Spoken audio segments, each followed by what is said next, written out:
So listen, my family. They always saw me as the easy target, the one who'd just roll over.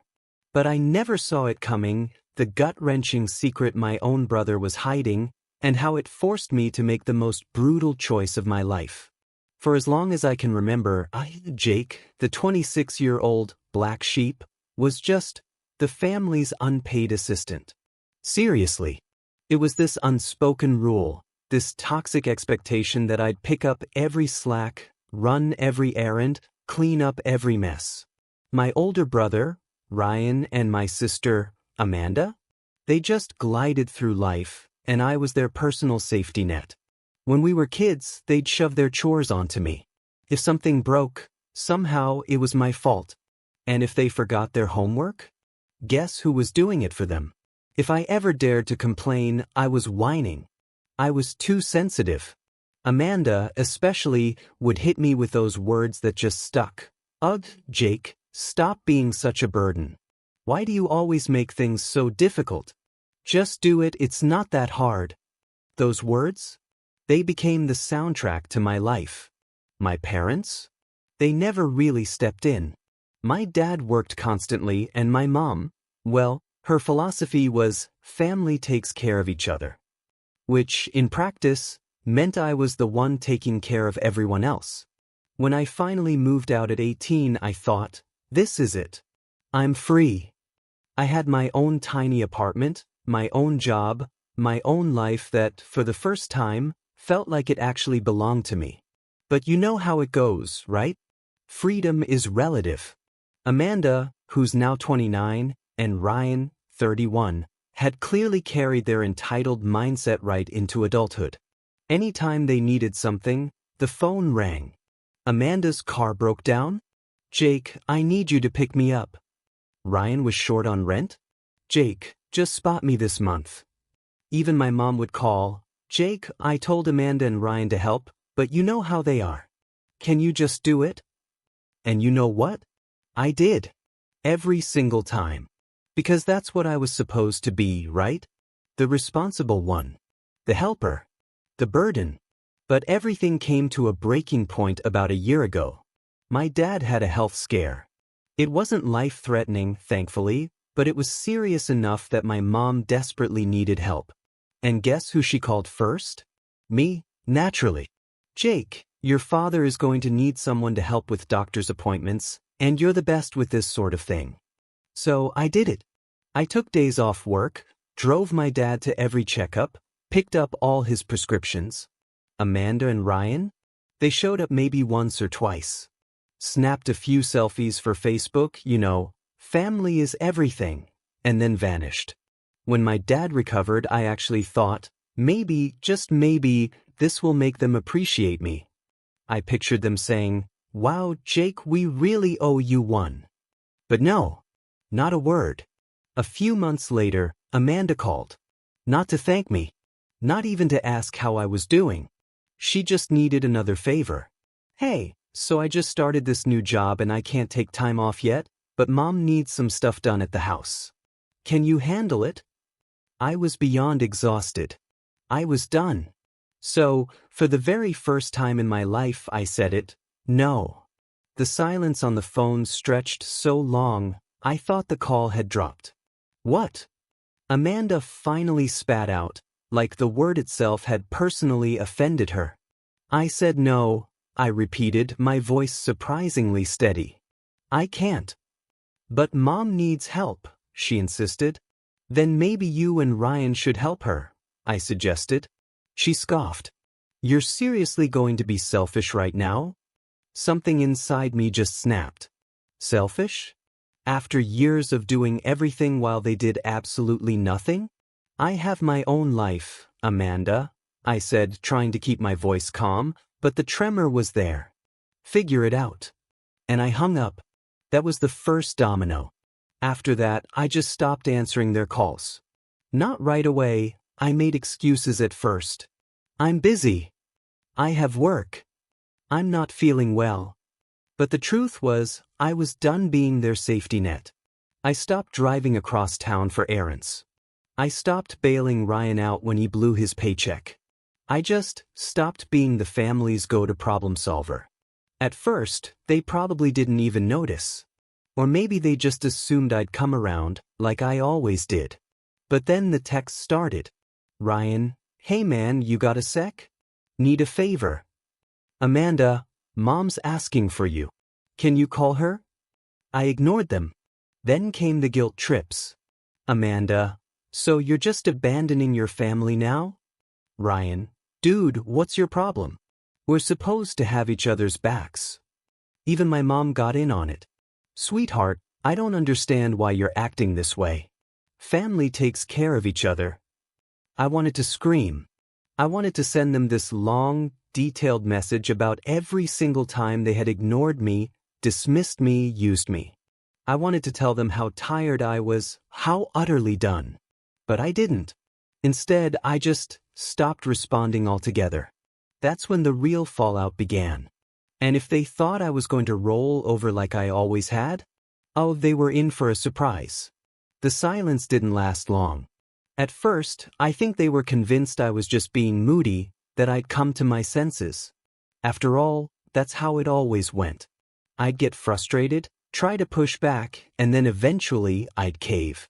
I'd show up at Amanda's door, or answer Ryan's calls, or let my mom guilt trip me into doing whatever needed to be done. But this time, it was different. A week passed. Then two. I ignored every text, every call. I actually blocked Amanda and Ryan when they started getting too aggressive.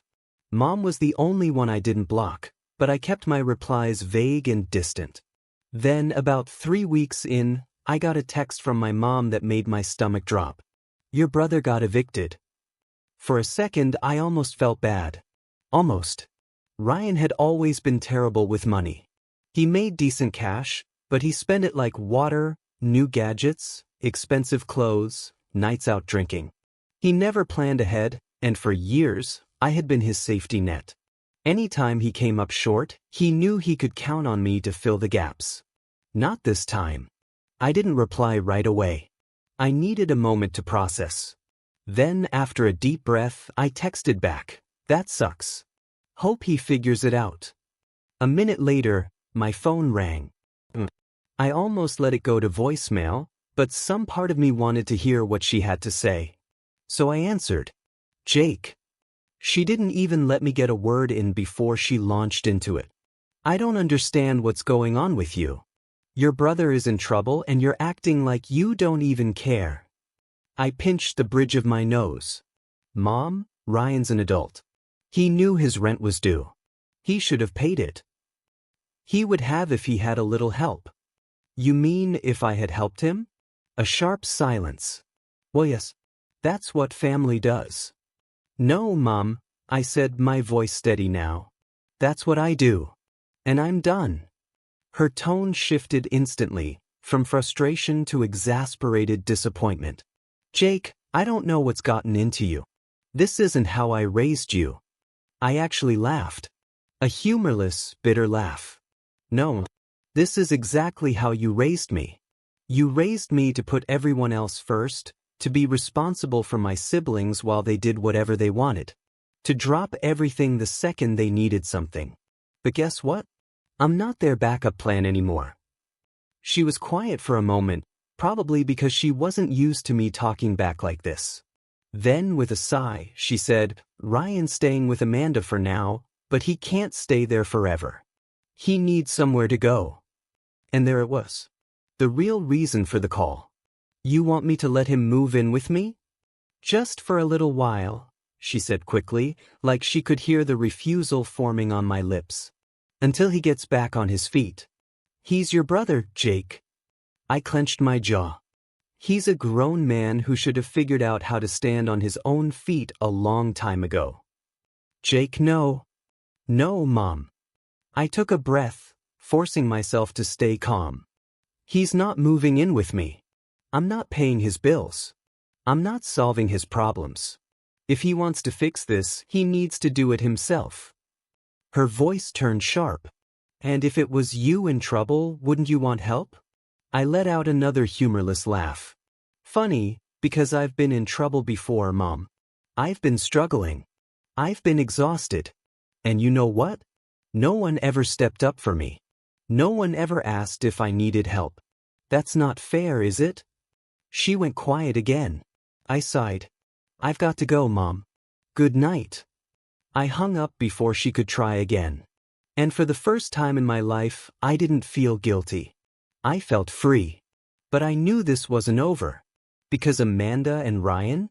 They weren't the type to just let things go. And I had a feeling they were about to make things much worse. The next day, I got a text from Amanda. I almost didn't read it, but something about the way she phrased it caught my attention. It was too calm. Too carefully worded. It made me suspicious. Hey Jake, we need to talk. It's about Ryan. Please, just hear me out. I stared at the message for a while. I'd been expecting something more like, "You're an awful brother," or "You're abandoning your family." But this felt different. She wasn't yelling, at least not yet. I didn't respond immediately. I was trying to figure out my next move. I'd made it clear I wasn't interested in helping Ryan, and I sure wasn't going to let Amanda guilt-trip me into it. But maybe this was her last shot to try to talk some sense into me. Eventually, curiosity got the better of me. I replied, "What about Ryan?" A few minutes later, my phone buzzed with a voice message. I pressed play. "Jake," she began, her voice breaking a little. "I know you're mad and I get it. You've been carrying everyone for years and it's not fair. But here's the thing. I'm not asking you to do everything for him, but can't you at least help a little? Just let him crash on your couch for a week or two while he figures things out. He doesn't have anywhere else to go, and he's really struggling. You know how he is, he's not good at this adulting thing. He needs family right now. Please, I'm begging you." I could hear the desperation in her voice, but also something else. Something that wasn't just about Ryan. It was about Amanda too. She didn't want to deal with Ryan. She wanted me to. And if I took him in, it would only be a matter of time before I was back to doing everything for him. I sat there for a while, contemplating. On the one hand, I could ignore her completely. That would send the message loud and clear that I was done playing the role of the family savior. On the other hand, I was still her brother, and part of me felt bad. Maybe too bad. I thought about what Mom said, "That's not how I raised you." The words still echoed in my head. But the more I thought about it, the more I realized I didn't need to follow that script anymore. That wasn't my responsibility. That wasn't my burden. I sent Amanda a text, keeping it short and firm. No. Ryan is a grown man. He's going to have to figure this out on his own. I'm not his backup anymore. She didn't respond right away, and I felt a small knot of relief in my chest. But I knew the storm wasn't over. I knew she'd keep pushing. And soon enough, I was going to have to deal with Ryan's response. I didn't want to think about it, but I could feel it coming. A few hours passed before Ryan called. His name flashed on my screen, and I considered ignoring it. But then, as much as I hated to admit it, I didn't want him to think I was running away from the confrontation. I swiped to answer. "Jake," he said, his voice strained. "You've really gone too far this time." I was already tired of hearing that phrase. What's that supposed to mean? Mom's worried. Amanda's worried. I'm trying to get my life together, and now you're just abandoning me. He paused, clearly expecting a reaction. I stayed silent for a moment. "Ryan, I'm not abandoning you," I said calmly. "I'm not your personal ATM or your unpaid babysitter anymore. You need to figure this out." "You're being unreasonable," he snapped. "I don't know why you're acting like this. You've always been the one who helped. Now you're just..." His voice cracked a little. "Why can't you help me just this once?" I felt a pang in my chest, but I pushed it aside. I had to be strong. I couldn't give in this time. You want help? Get a job.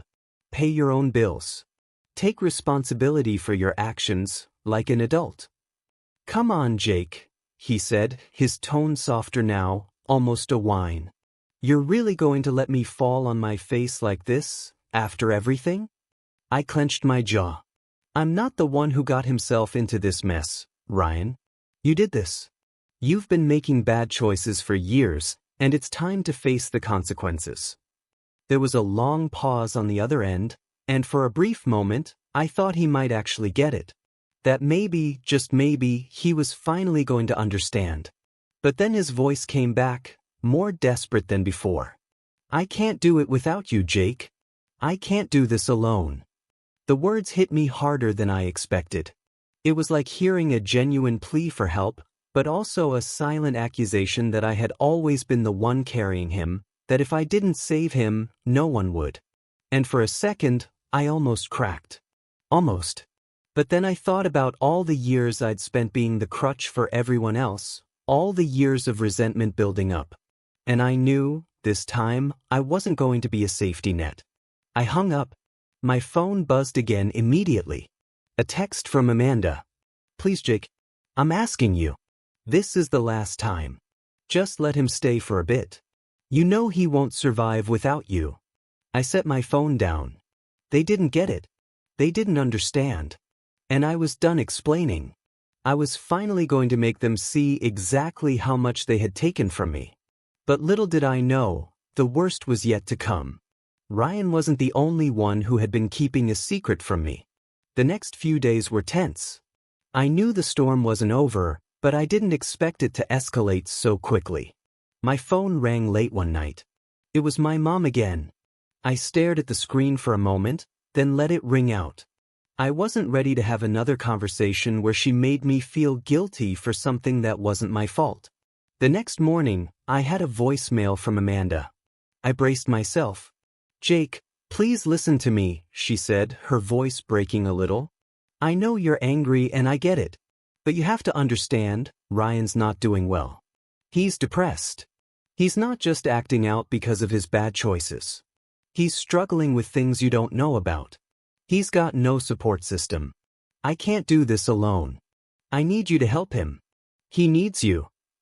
I felt a knot tighten in my chest, a flicker of that old familiar guilt, but I quickly shoved it aside. They were trying to manipulate me again.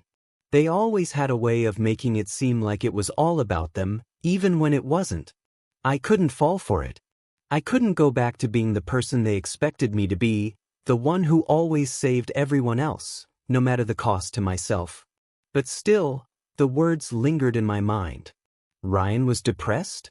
Was that why he'd always seemed so reckless, so unable to take responsibility for anything? I couldn't tell if Amanda was just playing her usual guilt card or if there was some truth to what she was saying. Maybe she was right. Maybe Ryan wasn't just being lazy and irresponsible. Maybe there was more to it. I tried to ignore the doubt, but it stuck with me. Then, 2 days later, I was sitting on the couch when I saw the notification for a new email. It was from Amanda. The subject line read, "This is what you don't know." I opened it, and the first few lines made my heart drop. Jake, there's something I've been keeping from you. I've tried to protect you from this because I didn't want you to feel guilty, but you need to know the truth. Ryan's not just in trouble because of his choices. He's in trouble because he's been using drugs. It's been going on for months. I didn't want to tell you because I didn't want you to get involved, but he needs help, and he needs it now. I couldn't breathe for a moment. I sat there, staring at the screen, the words almost blurring together. Drugs? Ryan? I'd never even thought about it. I mean, yeah, he was irresponsible, but I just chalked it up to laziness, to selfishness, not this. I read on. I know this is a lot to take in, but please, Jake, don't turn your back on him. He's in over his head. He doesn't know how to get out of it. He's too embarrassed to ask for help, and I don't think he'll make it through this if he doesn't have you. I'm begging you, don't let him drown. He's my brother too. I felt sick. I didn't know how to process this. For so long, I'd resented Ryan for never pulling his weight, for always expecting me to do the heavy lifting. And now this. It was like everything I thought I knew about him had been a lie. Was this why he kept asking for help? Was this the reason he'd been so reckless all these years? My mind was spinning. I felt angry, but also utterly confused. I couldn't just ignore what Amanda had said. I didn't know how to ignore it. Ryan was my brother, but at the same time, I couldn't shake the feeling that this was just another way for them to manipulate me. They always made it sound like I was the only one who could fix everything. I called Amanda. "Jake." Her voice was tight. "Did you get the email?" "Yeah, I got it," I said, trying to keep my voice steady. "Is this really true? Is he using drugs?" There was a long pause. "Yes," she whispered. "I didn't want you to know, because I didn't want to drag you into it. But I can't keep lying to you. He's been spiraling for a while now." I could feel my heart pounding in my chest. I couldn't believe it. I didn't know what to say. "Why didn't you tell me sooner?"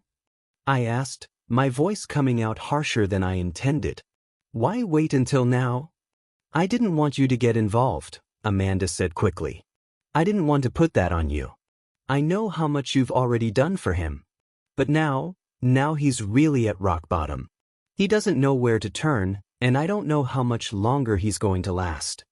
I squeezed my eyes shut, trying to make sense of everything. My brother, the one who had always been a mess but who I'd thought could handle it, had been hiding something this huge from me. And now Amanda was asking for my help once again. Only this time, it wasn't just a matter of saving him from his own laziness. This was serious. I opened my mouth to say something, but then stopped. What could I say? I'd been through this same cycle before. I'd been the one to step in, to fix things. But could I do it again? Could I really be the one to save him, even after everything? I wasn't sure I could handle it, and honestly, I wasn't sure I wanted to.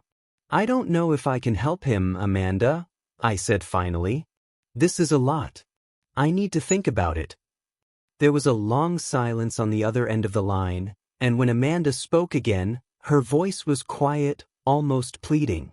"Please, Jake, don't give up on him. He needs you more than ever." I didn't respond right away. Instead, I stared at the screen of my phone, the weight of everything pressing down on me. Was I really ready to step back into that role? Could I be the one to fix this, to pull him out of the mess he'd made? I didn't have an answer, not yet. But I could feel the tension building, and I knew I was going to have to make a decision soon. The question was, what kind of person did I want to be? The one who kept rescuing my brother, or the one who finally stepped back, let him fall, and let him learn on his own? I wasn't sure I could do either. But I knew one thing for sure: whatever I decided, it wasn't going to be easy.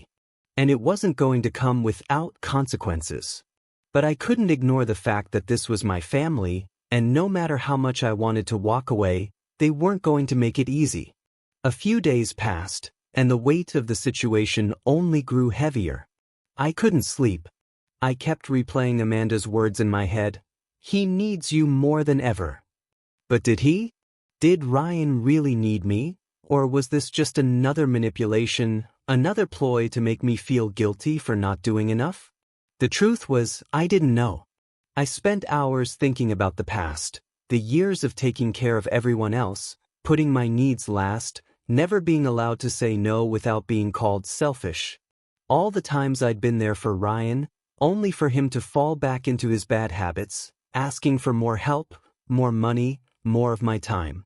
And then I thought about the things I wanted for myself, the life I had started to build away from the chaos of my family, a life where I didn't feel like I was constantly sacrificing everything for people who never seemed to change. I was torn. But as much as I wanted to just walk away and focus on my own future, I couldn't shake the thought of Ryan, my brother, sitting alone, struggling. I could hear his voice in my head telling me, "You're all I have, Jake, don't let me down." I hated how that sounded, because it felt like a trap. But there was a part of me, a deep part, that still wanted to be there for him, that didn't want to see him fall apart. Finally, I made a decision. I wasn't going to let him manipulate me into feeling guilty anymore. I had already been down that road too many times. But I also couldn't just turn my back on him entirely, not with everything I now knew. I had to find a way to help him without sacrificing myself in the process. The next morning, I called Amanda. She picked up on the first ring. "Jake? Are you okay? Have you thought about what I said?" she asked softly. "I've been thinking a lot," I said. "I'm not going to let him drown, Amanda. But I'm not going to be his crutch anymore either. I can't keep bailing him out. He has to want to change. He has to do the work too." There was a pause, and I could hear the relief in Amanda's voice when she spoke again. "So, what are you saying?" "I'm saying I'll help," I said, "but on my terms. I'll help him get into rehab. I'll help him find a therapist. I'll give him the support he needs to get better. But I'm not going to keep covering for him. I'm not going to give him money or keep taking care of his problems. He has to start standing on his own 2 feet." Amanda was quiet for a long time, and I started to wonder if she was going to argue with me again. But then she spoke, her voice softer. "I think that's fair. He needs to realize he's responsible for his own actions." "Thank you, Jake." "Really?" I felt a strange sense of relief too. I wasn't giving up on Ryan, but I was setting boundaries. I was finally taking control of the situation instead of letting it control me. Later that day, I called Ryan. His voice was hoarse when he answered. "Jake?" he said quietly, like he wasn't sure if he should even be talking to me. "I know you're mad at me." I cut him off before he could say more. "I'm not mad, Ryan. I'm tired. I'm tired of being the one to fix everything for you. I've done everything I can, but you have to take responsibility for yourself now."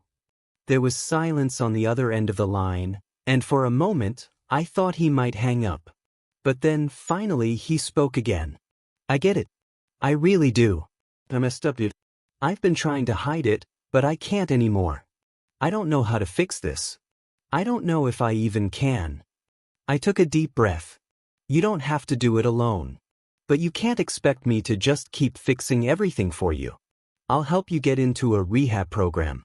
I'll get you connected with someone who can help. But you have to do the work. You have to want it." "I will," Ryan said, and there was something in his voice that made me believe him. Just for a moment. Maybe it was the exhaustion, or maybe it was the sincerity in his tone, but for the first time in a long time, I thought maybe, just maybe, he was ready to try. Over the next few weeks, I helped him find a rehab center. I made the calls, got him the support he needed, and even drove him there on the day he checked in. But I didn't go inside. I left him there with his baggage, and I drove away, leaving behind the brother I'd spent my life trying to fix. It wasn't easy. I still got calls from Amanda asking if he was okay, and there were days when I felt like I should have done more. But I knew I had done the right thing.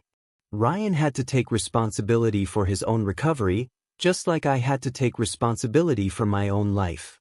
And as the weeks turned into months, I saw a change in him. It wasn't instant and it wasn't perfect, but he was trying. And that, for the first time, felt like enough. I wasn't the savior anymore. And that was okay. Sometimes the best way to help someone is to let them figure things out for themselves. It's hard, but it's the only way they'll ever truly learn. And for once, I was okay with that.